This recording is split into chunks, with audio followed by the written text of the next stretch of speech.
Hi, YouTube world. So, I don't even care about the stalker. I'm just going to talk because I'm laying all my cards on the table, and it's not really what I want to do. Like, I don't want to put all my business out on the internet for people to know about everything that's going on.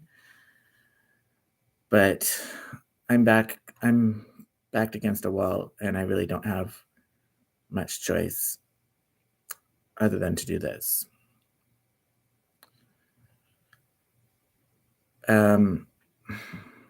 So I'm homeless. I'm going to be homeless tomorrow. And nobody's even responding to my, hi, stalker. Hi. You're a bitch. You're a fucking bitch. So go fuck yourself. Okay. Yeah. Sorry, but there's somebody who comes in for every single live stream during the first minute, just for a few seconds, even when it's private. This isn't private, but I don't believe that that's somebody who's just randomly coming from the internet watching. It happens 100% of the time without fail.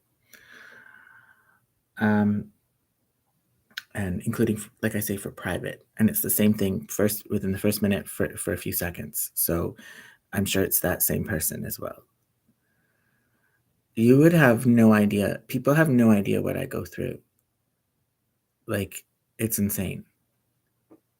The number of enemies that I have. Like, it's crazy. I don't even know how to talk about my problems, because the more that I talk, the more people are going to judge me and think I'm the crazy one.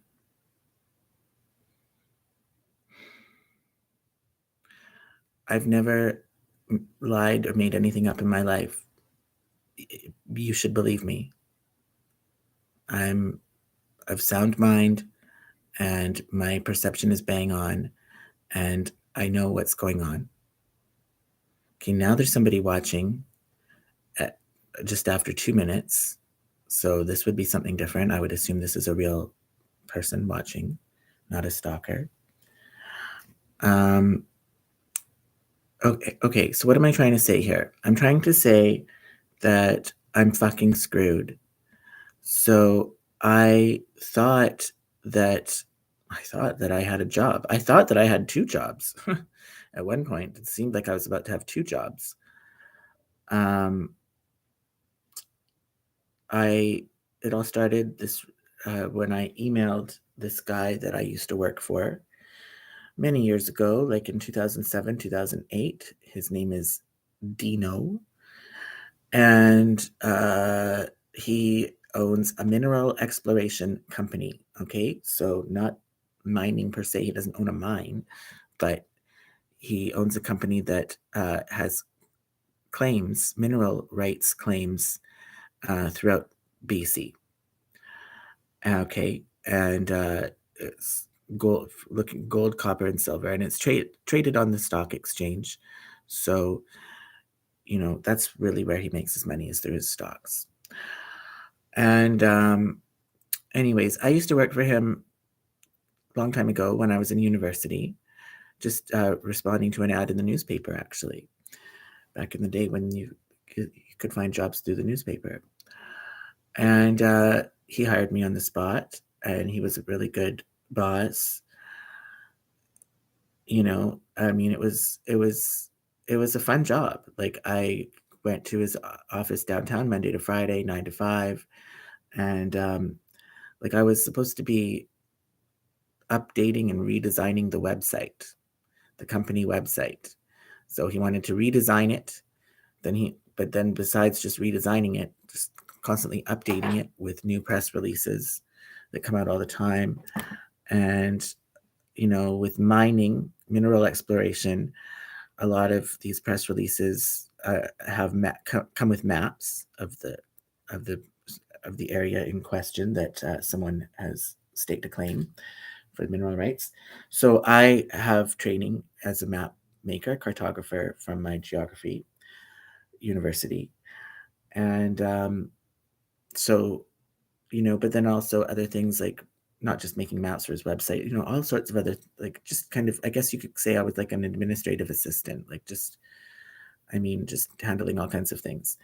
Um, Helping with reports that he has to file with the government, helping with keeping track, because all these mineral claims that he has would have an expiry date attached to them. And if you don't pay the government a fee before the expiry date is up, then you lose your claim. Okay, so yeah, somebody's happy. Somebody's upvoting that I'm done. See, that's why I didn't want to. That's why I didn't want to talk about my problems on YouTube, because I know that it's going to make a lot of people really happy.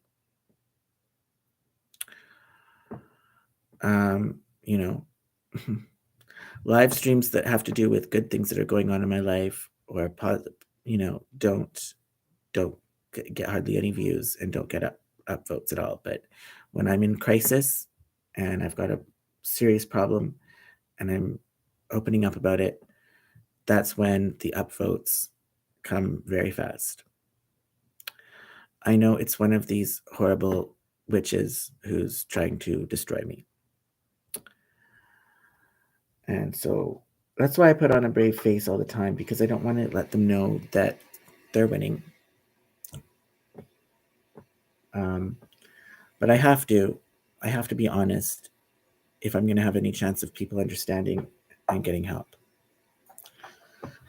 So let the chips fall where they may. It's kind of my attitude. But I mean, it bugs me. It bugs me seeing that upvote right now.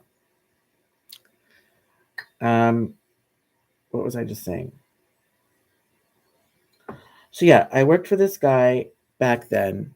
Just doesn't like, it's kind of cool, like, to be an independent contractor. So you just send him prepare an invoice, and like we agreed ahead of time. I think it was like I got paid $20 an hour, maybe 25, and full-time hours, and filled the time with what I was just saying, kind of duties, and but going to a physical office. It wasn't work from home, and I had so a few things happened that kind of went wrong with that, unfortunately. So 2007, 2008 were terrible years for the stock market, especially 2008. That was when the stock market really crashed. And for both those years that I was working at this company, I had stock options. That was part of the lucrative thing about working there. Was it wasn't just about your hourly wage. You would get stock options, which means that you are guaranteed to buy the stock at a certain price. I think probably like 50 cents or something. But then it's almost a sure bet that the stock will go up that summer when, uh, with good results coming in from the drilling results on their claims. And it looks like there's substantial reserves of minerals. So that'll send the stock price up. But say the stock price goes up to $1 a share, and you've got a guaranteed price point of 50 cents. So I could buy the stocks at 50 cents, turn around and sell them for $1, right? Like double my money. That's how stock options work. Okay. But both of those years didn't quite work out that way, because the stock market crashing, it meant that didn't matter what the drill results were. All the stocks across the board were down. And so you wouldn't have made money from these stock options. You lost money. So that didn't pan out, unfortunately. And but I still got paid pretty well for my hourly wage. Like, I remember making like 3,000, maybe even like 3,500 one time per month back in 2007, 2008. It was the most money I had ever made in my life at that point. And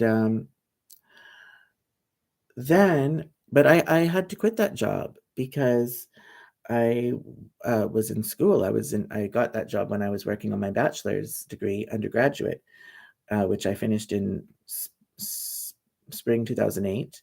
And then fall 2008 is when I was starting at UBC on a full scholarship. And so for my master's. And so I did work at this company that summer, but then I had to stop. You're not actually allowed to have a full-time job and be a master's student. I wouldn't have qualified for my entrance scholarship, my full scholarship that I got, and the job wouldn't have paid that much. So I had to pursue that opportunity, which is what I had been working so hard for as an undergraduate, was to be able to do my master's. Okay, so that's what I did. And I think there was some hard feelings there from him. Like, I remember he wanted me to still work for him, like, was sending me work. And when I was in September, I was like starting my master's program. Like, no, I can't do this. So, anyways, um, fast forward up until 2024, January, I'm desperate for money. So, okay, well, in let's just explain it. So, when I was finished my master's degree in 2010, the very tail end of 2010, going into 2011, first couple of years out, I really struggled to find work, and I worked in a restaurant, like pretty low job, even worse jobs than I had from before I went to university. And but I've never been someone to shy away from hard work, so that was okay. And but I did eventually get a job, a pretty decent job. Uh, I don't want to say where it is right now at this exact moment, but I got this job starting in 2014. It's a full-time job, and it's a union job. And boy, I used to always think that I would want to work for a union in a unionized environment. No, now that I've had the experience, no, no, this union is corrupt as fuck. And anyways, it was pretty brutal from almost from the beginning of starting working there, like from day one, pretty much. Maybe not day one, day two, like in the first 2 weeks, like almost right away. Uh, I was being, I was being bullied. That's what it comes down to, is I was being treated very, very rudely by supervisor, and it's a very hard job with the public, dealing with very difficult situations. So you're getting a lot of abuse from the public just as part of the job. But then on top of that, getting abuse from your supervisor. And this supervisor put their abuse in writing.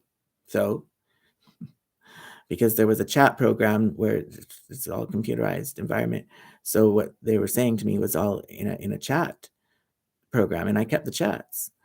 And it came a point when I came to work one day and a whole bunch of people had been fired, like a whole bunch of them. And the manager of the department said that it's unfortunate, but she had to let a whole bunch of people go because of there's a problem with bullying and harassment. I thought for sure it would have been including my supervisor, who had said horrendous things to me. But no, it didn't. I was surprised. So at that point, this manager, I showed her the chats that I had been saving, showing the abuse. And she saw that it wasn't right. And so she escalated it to have it looked at by HR. HR in this company is a fucking joke. There's maybe I can think of one person who works there in the HR department who's actually a good HR person, but a lot of them are very bad. And it was just some silly person who, she didn't even really give it the attention that it deserved. And I remember she said, "Oh, well, there isn't even a date. How we can't use these chats as proof of anything. There isn't even a date on it." And I was like, "Yeah, there is. The date is because I emailed them to myself. That's how I emailed these chats to myself, so they were in my email. Well, the date is on the email. That's happened, and I did it right on the date that the chat was sent. So, she's in the meeting with me and the manager, and this is what the HR person is saying as to why she's not gonna do anything. Well, she didn't even spend very much time on it because she would have been able to see there is a date. So that kind of gives you an example of, like, kind of the shoddy people who work there. And, so anyways, I was told that I'd have to just keep putting up with it, that, yeah, there's a problem with this supervisor, but it's because he was never trained properly, so we can't discipline him because he wasn't trained. That's on us. So you'll just have to keep putting up with it. But if it doesn't get better soon, let us know. So a few weeks went by, I put up with it a little bit longer, and it didn't get better, it got worse. And so I went to the manager and said, "No, it's not getting better," a few weeks later. And at that point, she switched me to another supervisor. There's many different supervisors in this department. And so she put me on another team with a different supervisor. And she also said, but she wants me and this former supervisor, the one I had a problem with, to get along. She didn't want there to be any hard feelings. And she didn't want people to know that she had done this. Keep it under my hat. Just if anybody asks, just say it's because she was rebalancing the teams. Okay, so I honored that. I did go out of my way to have a good relationship with this former supervisor going forward, and I think I did. And I never told anyone about the situation. So nobody actually really knows about the situation, not even the union, because I didn't go to the union for help. I was new to the company. I'm not used to going to a union. And the union president was out hanging out with the managers and the HR managers out in the smoke pit. So it's like, you didn't really feel like she was somebody you could trust, right? And that's what other people told me. I mean, I was new, but that's what other people told me. Don't trust her. Okay. So, so I handled it myself, which I have experience. I've never worked in a union anyways, so I know how to handle these things on my own. So I did with that manager, and we did resolve it. I got switched to another team with a different supervisor, and then things started to go well for me because this was a really good supervisor. Things started to go well for me. I passed my probation. I got permanent. I got past my probation, got extended because I was on a temporary contract. Then I got permanent. Then once I was permanent, I was able to take positions in other departments, temporary positions, because I still have my permanent one to go back to if something didn't work out. And so then I did. I can't go into all these details right now. It'll take forever. But what was it? I was getting jacked around really badly in these different positions. Like,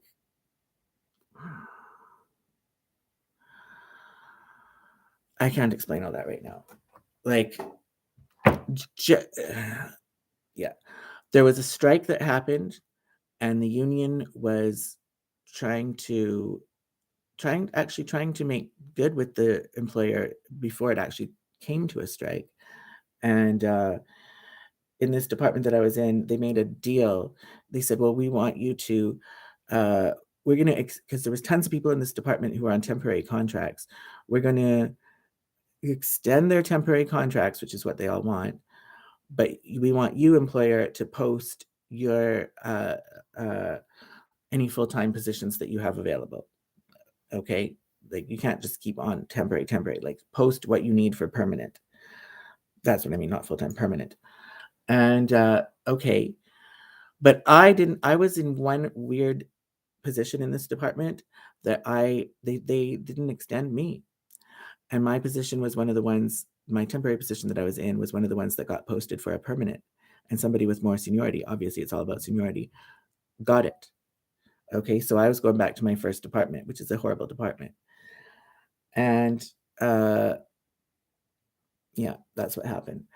And then there was a strike, horrible strike. And then after the strike, like 4 months long of a strike, something like that. Oh my God, then it was insane after the strike. It was insane. Okay, because also the building had been renovated, So before the strike, there's a whole bunch of people who weren't even working in that building because we were at a different location while the renovations were taking place. But now the renovations were done, so now everybody's in the same building, including people who used to work at a different location, and then also all the people from the strike, not on strike anymore. So everybody was in the building, this newly renovated building. And the managers were telling us, like, we're zero tolerance policy. You have to follow every single rule to the letter of the law, and if you don't, well, follow it for your own good, because we're looking to find people who make transgressions, basically to make an example of them. That's what they said. And the thing is, in this organization, to follow every rule to the letter of the law, I mean, my God, one rule will contradict the next. They have so many fucking rules that it's actually impossible to follow them all. You follow one, you break another. It's just a very toxic organization of many, many years, many decades built up of kind of this bureaucratic malaise, and there was a lot of policies that probably needed to be changed, but they weren't. So for me, I was constantly bouncing around from one position to the next, and I was usually on a temporary contract. So, I was always on probation. And so I'm a perfectionist, and I wanted to do everything properly. And so, but it was impossible to actually follow every rule as stated. Anyways, there was just so much insanity with that. I'm going to tell the elevator story now. Okay. So there's TVs. There's these TVs, all big screen TVs all over the walls, everywhere that you go, and pumping out corporate propaganda. And so one day the TVs were talking about how important security is, and so when you go in the elevator, like this is a large organization. They have the whole building, many floors, and so when you go into the elevator, you swipe your security pass, push your floor, push the button for what floor you want to go to. Let's say somebody comes in the elevator after you, okay, and you've already swiped your pass, and they'll say, "Oh, can you push 3 for me?" But they haven't swiped their pass, but they see that you've got your pass out. You're swiping your pass. Well, you're supposed to say to that person, "Sorry, like I can't do that for you," or like I don't know. There was different. So yeah, you need to use your pass. Or I think one of the guidelines was you had to ask to see their ID before you could do that. But then another manager said that if you knew the person, then it would be okay. If you knew the person, like if you recognize the person, you know that person works there, you know. So it was actually very confusing. But people were constantly asking to do this, like every time I would go into the elevator, somebody was asking me to push the floor, and I'm trying to follow the rules, and it was like these rules were blasted on the TV screen. And anyways, there was one day I went into the elevator, and I was only traveling one floor, and there was 3 people already in the elevator, and I didn't know who they were. I didn't recognize them. But okay, people wore different colored lanyards depending on if you were in the union or not. So if you were in the union, you had a union logo lanyard with your pass on it. If you were management or somebody who's not in the union, you had a red colored lanyard. Okay, it was very like us versus them team mentality. So so I didn't know who these people were. I just knew that they were not in the union based on the color of their lanyard. And one of them said to me, a woman, she said, "Oh, can you push whatever floor, 4 or 5?" I can't remember what floor it was. And I said to her, "Oh, no, unfortunately, I can't. I don't recognize you. I don't know who you are. And, it's part of a zero tolerance policy. Like, I have to follow all the rules exactly. So, unfortunately, I can't do that for you." And she was quite, she said, "Well, I do have my pass." She had her pass. Yeah, well, then why don't you use it? She had her pass like attached to her belt buckle, and it was turned around where you couldn't see the picture. You couldn't see her face. And I was like, "Oh, yes, but it's not facing the right way. That's another violation of the zero tolerance." And so Anyways, I was only going 1 floor, and the door opened up, and so it's time for me to get off the elevator. It's only a few seconds. And, as I was exiting the elevator, she said, "Oh, it's good, really good that you're being so compliant with the policies." Alright. So I didn't think anything more of it. And, then I went home. It turned out my uncle had died. I remember the next day, me because I have other family members who work there, and we were like, "Oh my god," we didn't wanna go in to work because we were upset that our uncle had died, and, the union rules, you get 1, 1 bereavement day when somebody dies, just to go to their funeral, and he didn't have a funeral. Nobody had any money to have a funeral. So, zero tolerance policy. We weren't sure if they were going to nitpick about, well, was it really his funeral or like, you know? So, but anyways, we made the call. We all called in. We all just didn't go to work that day. Everybody in my family, and then it was the weekend after that next week. That following Monday, after all this had happened, manager called me into the office to speak to me, and I thought, oh, I'm going to get questioned about this bereavement day I took for the dead uncle. Turned out, no, that wasn't what he was questioning me about. He was questioning me, "Oh, there's been a complaint about you that you were, violating our policies about bullying and harassment when somebody asked you to swipe your card and, let them to go to a certain floor and that you wouldn't do it." Really? Really, bitch?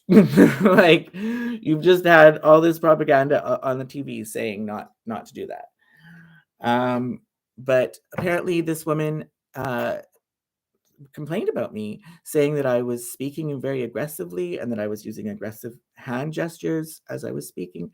Well, I'm a hand talker, so I mean, I'm just a very flamboyant, dramatic person. I'm not aggressive. I'm not meaning to ever be aggressive. I'm a hand talker, and she she didn't seem to think in that interaction that I had with her that she was being bullied because when I left the elevator, she said, "Oh, it's really good that you're being so compliant." So she didn't have the disposition of somebody who seemed like they had just been victimized as a bully. Uh, no, basically, the management had been told to just look for any little thing. So they were looking for any little thing just to stick it to people. Upset about this strike. And so, oh my goodness, I got the union president in that case to defend me. And of course, nothing came of it. They had to back down. And then I said, well, maybe I should file a complaint about bullying and harassment because she's bullying me. She's making this up. She knew that as I was leaving the elevator, she said, "Oh, it's really good that you're being so compliant." So she knew that I was good. That she made it. She wasn't acting like she had been bullied at the time, and now afterwards she's saying that she's bullied. Well, she's lying, and that's bullying right there. So I should file a complaint against her. And the manager and the union president both said, no, no, no, don't do that. Don't go there. You don't want to go there because it's going to be your word against hers. But she's got 2 other people with her. So there's 3 in the elevator. So it's going to be the word of 3 people against the word of 1. So they'll win. Like there's nobody else. There's no cameras. There's no independent witness. So just by the sheer numbers, because there's 3 of them and 1 of you, and they'll win that. Oh, really? Really? That's how it goes. Would I be able to? That's when I started saying, well, we should have cameras in the elevator. Would I be able to record on my phone in such a situation? No, no, you can't do that either. Oh, okay. So basically, it tells me, oh my God, the elevator is not safe because you go into the elevator and there could be a group of people in there and they could say anything. And as long as they all stick to the same story, that's going to stick. And so after that, I didn't go in the elevator again. I went only time I make an exception when I was first arriving in the morning because I would be tired. It was a difficult commute, and up several flights of stairs, that was too much. And usually there would be a lot of people there, like a lot of separate people, not just people who were friends, but like disparate, different people all arriving at work at the same time. So there would be independent witnesses. And so I felt that that was okay. So the only time I would go into the elevator was first thing in the morning, was as I was first arriving. But in terms of throughout the day, if I had to go to a different floor, no, I would take the stairs. And at the end of the day, time to go home. No, I take the stairs because I didn't want to be in an elevator with someone or a group of people that would have make something up, and also constantly being asked to swipe these passes. And they would not send an email out telling people to stop asking.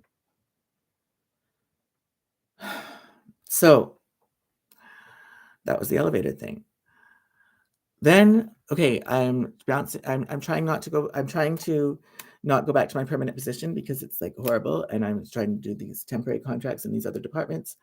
And so remember, I told you before the strike, I got sent back to my permanent position because there was this deal that was made with the union and the management that they had to post all their permanent positions in order openings in order to extend the temporary people, but I didn't get extended as a temporary person. After the strike, I was having to go back to my permanent position from another temporary position I was in. What was it this time? What was it this time? That we're not doing any extensions, but you can get it effectively extended when we post another temporary contract. You can apply for it and then get it, and then that's effectively like you're extended. Okay, so I applied for it when my temporary contract was up, and didn't get it, and instead they gave the position to people with lower seniority, and they said, "Oh yeah, because there's some weird clause that's that says that." I can't even fucking remember it. It was some weird clause that they had never enforced in years and years and years and years and years. And basically, and the employer wasn't happy because the employer was like, well, yeah, now we've got to train people. Like, we would rather keep the people who are trained, but now we're going to have to send you back to your first position and take these people with lower seniority and train them up.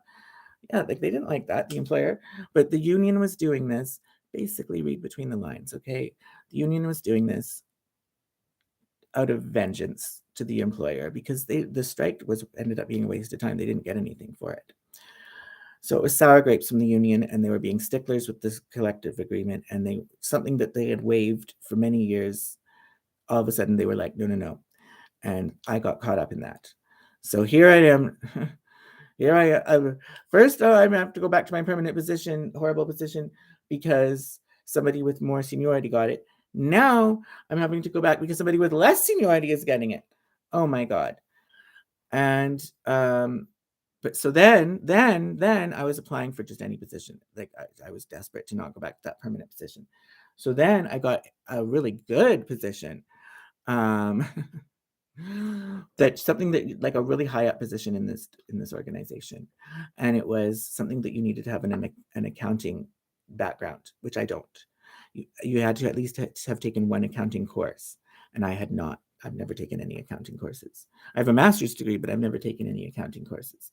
And I said that to the HR, and they said, "Oh, well, sorry."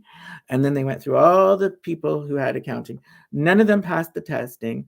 So a month went by, and then they come back to me and they said, "Oh, well, actually, everybody didn't work out. Maybe we will consider you." And so it was at the very end. I remember it was like December 28th or something like that, very end of the year. And so I went in the next day and I did 4 hours of testing, like all this testing, including accounting, but other things too. And I passed it with flying colors. And I got this really good position. And so I was in this good department. More crazy stuff was happening. Now they were doing a merger with other people, with another company, and the union was bending over backwards to these people. And that just happened to be in my department. Everybody was women. Um, it was a heat wave. I had this new manager who was I mean, I had a good relationship with her. She did hire me for the position, and I wanted to keep having a good relationship with her so I could keep growing within the company. But it got really hot, and everybody was, showing this manager their clothes, because it was people were talking about the dress code, how strict it was, and they were saying, "Oh, can we wear these kind of shoes? Could we wear these kind of shoes?" And they were showing this manager, and she's like, "Oh yeah," or no, or whatever it was. And then I didn't have an issue with shoes, but my issue is shorts. I've always wore shorts, and many other people do too. There in the summertime, never been a problem. But I just thought I'd just clear it with her just out of an abundance of caution. And so I showed her these shorts. I said, "Oh, is it okay if I wear these shorts?" She said, "Oh, I don't know. I don't know if it's okay. Check the dress code. What does it say?" So I checked the dress code. Didn't say it didn't mention shorts. It didn't say you could wear them, didn't say you couldn't wear them. So I told her that.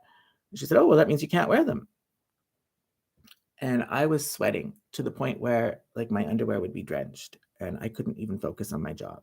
Like sweat was pouring down my legs. It was record-breaking heat, the record hottest it had ever been in Vancouver since they started taking records. And she wouldn't let. She said, "Well, if you're sweating that much, you need to get that would be a medical accommodation. You need to get a doctor's note. We're not going to give you time off for a doctor to see your doctor. I don't have a family doctor. I can't make an appointment. I have to go to a walk-in clinic, which means that I have to take time off work to line up outside." And the union would insist that they have to give you a day off to see a specialist, but not just your family doctor. Okay, nobody was even thinking about the situation where somebody doesn't have a family doctor. You know, okay, so I couldn't get a doctor's note for that reason. And I started telling her about well, there's these because I was reading about it online, that there's these men in Britain who went to work wearing skirts and to protest a similar kind of dress code. Anyways, this has been going on, emails back and forth for about a week, and she was getting mad at me for spending all this time sending emails. It's like, well, why don't you just let me wear the shorts? And literally, I'd be in her office, and people would be walking by. Everything's glass doors, glass walls, everything's all glass, wearing shorts. But this one manager was just being such a stickler for it. And those people had a different manager. And she said, "Well, you wear a skirt." I was taken aback. I never at once said that I wanted to wear a skirt. I was just giving that as an example of how it's unfair that men in Britain had wore skirts to work. But since she was saying that, and since she was being such a stickler, that well, maybe I just will have to. So that day, when I left work, I went to buy a skirt. Okay, not because I'm wanting to be dressing as a cross dresser or trans or anything like that, simply as a political protest. And I went to the Gap. Well, they only had jean skirts there. Well, that's going to violate the dress code too. No jeans. So then I went to another store, H&M. I had no idea what size to wear. I'm hopeless. But a store associate picked a skirt out for me, and I just made me question because I do have gender dysphoria. I could have, when I was younger, I could have decided to go down that trans route because I do have the same feelings that somebody who's transgender has of feeling very feminine and maybe like I should be a woman. I did have those feelings, have always had those feelings. And people perceive me as a woman too. Sometimes in person, not now for a long time now that I'm older, but when I was young, yes. But on the phone, talking on the phone, a huge percentage of people think that I'm a woman on the phone. Anyways, when I put that skirt on, it made me question myself. Did I make the right choice when I was young to say that I'm going to, despite having gender dysphoria, that I'm going to identify with my biological sex? Did I make the right choice? Or maybe I made the wrong choice. Maybe I should have been transgender all these years because look how fun it is. I'm curtsying and getting all girly. Look how fun it is to wear a skirt. Okay. So that kind of shook me up, right? And I should have never been in that position. So anyways, I came to work the next day. I had skirt and shorts both in my backpack, and it was at that. And I was going to wear either one, whichever one I'm allowed to later on in the day, as when it got hot. Well, they allowed me to wear shorts at that point, so I never actually had to wear the skirt. Okay, but it was so awkward with this manager. I felt so awkward, so weird. She was so standoffish with me after this. I had people coming up at my desk all through the day asking to see the skirt. Like, I just wanted to focus on my work. The union was hands off. And but then the union did get involved and said, well, we think that you're stressed out and that you should go off on stress leave. So instead of fighting the employer on my behalf, which would have been the right thing to do, they just told me, go off on disability because, basically get out of our hair. So that's what I did because I needed to make an income, and I'd make more off on short-term disability through this job. You get paid 80% of your wages than I would just working somewhere else. So that's what I had to do. I had to pay an expensive Vancouver rent, and I've been off on disability since 2018 up until a few months ago in September. And so it turns into long-term disability after 2 years. In September, I got cut off. I mean, it was a constant thing with this disability insurance company. Oh my God, constant problems with them. But they cut me off in September. And in a way, I was glad because, what am I going to do for income? Not really glad about that, losing my income. But in a way, I was glad because I never wanted to be on disability in the first place. It wasn't my idea. And after being off on disability for so many years, I mean, maybe I didn't really have much wrong with me before, but now after being off for all these years, it's taken a toll. And people judge me as somebody who, lazy, doesn't want to work, milk the system. They don't understand, even family members, they don't understand the situation. So I want to put an end to that though, and want to go back to work. But as long as I was on disability, I mean, I was making $2,400 a month on disability. And I was not allowed to work or even so much as hand out a resume. If I did that, I would be cut off. But there was no point. So if I was going to work while I was on disability, like if I was going to stop being on disability and start working again, it's maybe some other job. In order for it to be worth it for me, I would have to get paid more than $2,400 a month. Like, who's going to want to go from not working to working and get a pay cut? Let alone that the cost of living, I can't survive on less than $2,400 a month. So, but now I don't have that. I mean, now I make zero. So anything is better than zero, right? So I have been looking for jobs, and I tried to get at the BC liquor store. It was a big run around there with my phone wasn't working, still not working. It doesn't receive phone calls. It only receives text messages. And what is this? Some bitch is texting me. Okay, it's a no. I'm in trouble. Yeah, my phone isn't receiving inbound calls because I don't have a phone that a dedicated, like a phone plan, data plan. I just have this free app, Text Now, that you can get a phone numbers, and you can have a phone effectively through Wi-Fi internet. For whatever reason, for me, doesn't accept inbound calls. And the liquor store, I can receive text messages, I can receive emails. It's against union rules. Another union fucking job to text message. So and it was an on-call position. So that fell through. And various other things have fallen through. And so I was getting desperate. And I had this great idea, though. Well, why don't I email Dino, who I used to work for back in 2007, 2008? Because I know he used to help people out when they were in a jam. He'd throw them work if they needed it. So that's what I did. And he said, and I explained my situation kind of like how I'm explaining now. And he replied and said, okay, I'll hire you and make up an invoice, bill me. We'll figure out what work you can do later on. But I'll help you out. So I'll give you an advance on your wages because I needed money for rent that week. I pay rent every week, $400. And so he transferred me $1,200 the next day. Thank God. I mean, what would I have done without it? And I spent the $400 right away that week. I had to pay rent, and I set aside another $400 for next week's rent. And then I had $400 that I basically had spent on groceries, food. The cost of living is very expensive. And other things too, like towels, and like everything is very expensive. It's cost $8 just to do a load of laundry in this hotel. Okay. Well, I did. Anyways,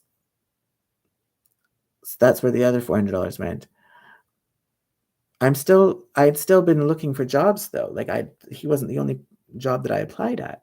I had also applied to work as a dental receptionist. It was something I saw on Facebook, and I have some experience that might have been transferable.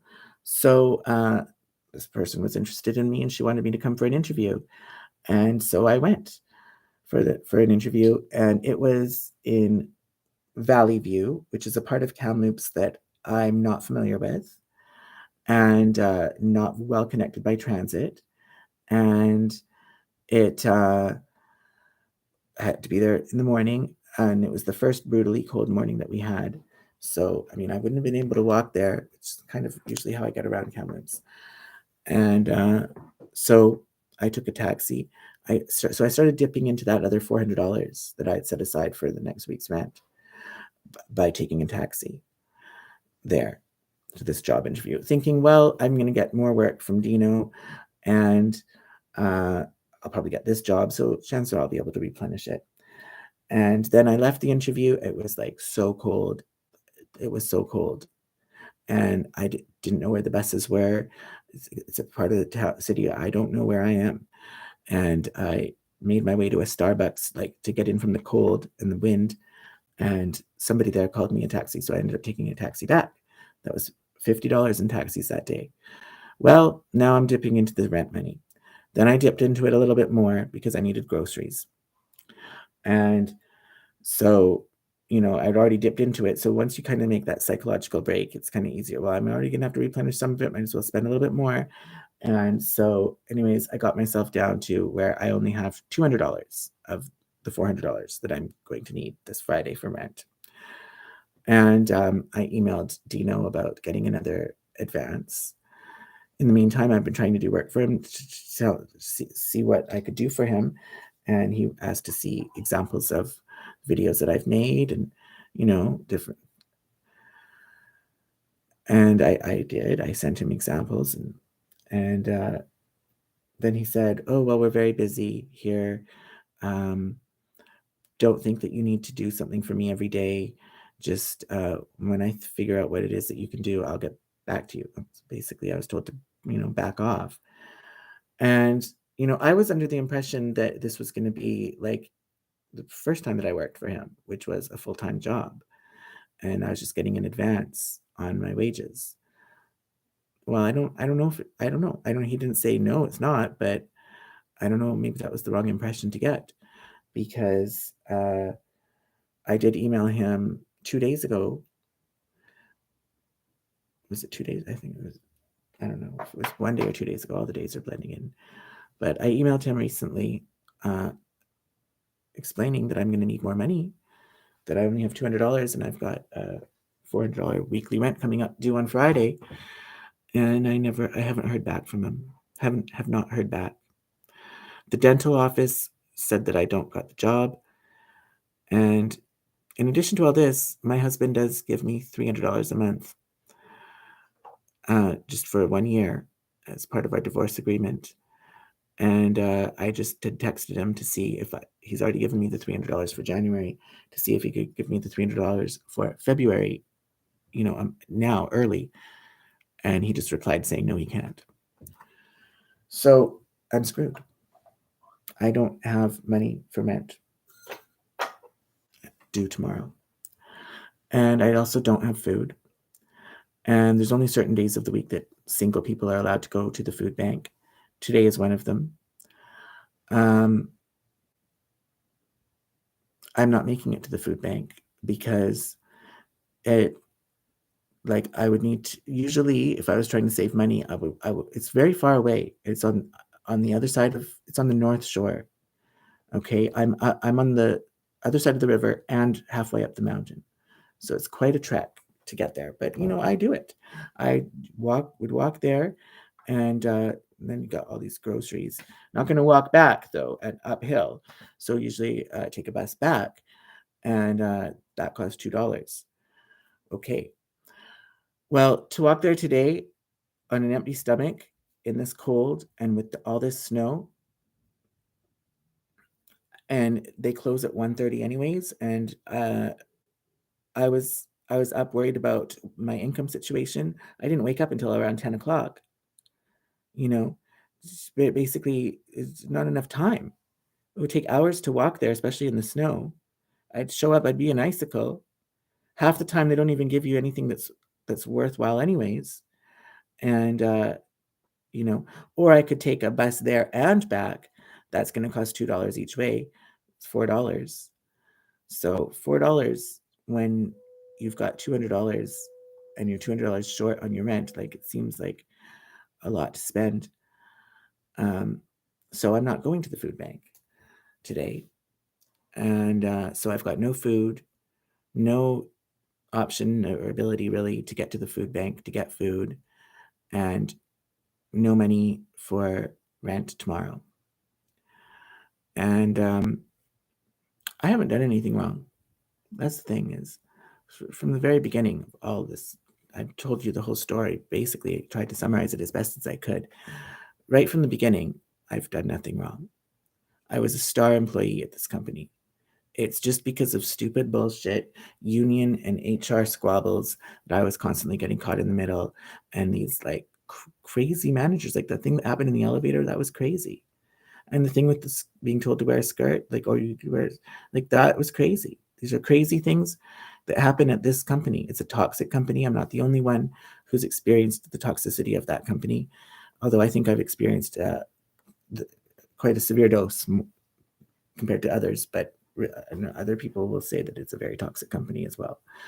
Um, so I haven't done anything wrong, and but I'm behind the eight ball, and I'm going to be homeless if a miracle doesn't happen. Now, I've been in this situation countless times because I lost my income in September. I could have been homeless in September. But every fucking week that goes by the grace of God, I do manage to come up with the $400. Something just always comes through. So I'm hoping and praying that something's going to come through again for me. But I've put my fishing lines out so far and haven't caught anything yet. Like I said, husband just said no. So, um,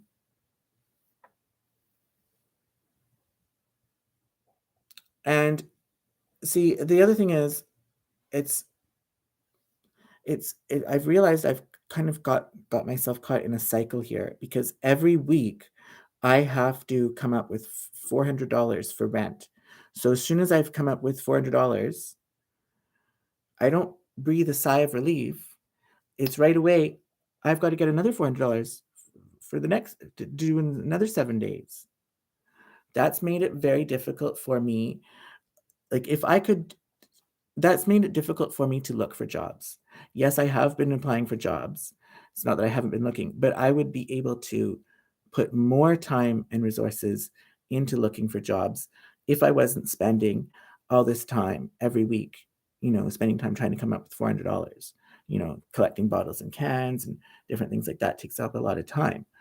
And so, you know, I realized though, like, it would be a lot better if I did have a monthly rent, pay your rent, you're scrambling to come up with the money for your rent, you pay it, but then you don't have to worry about it again for another month.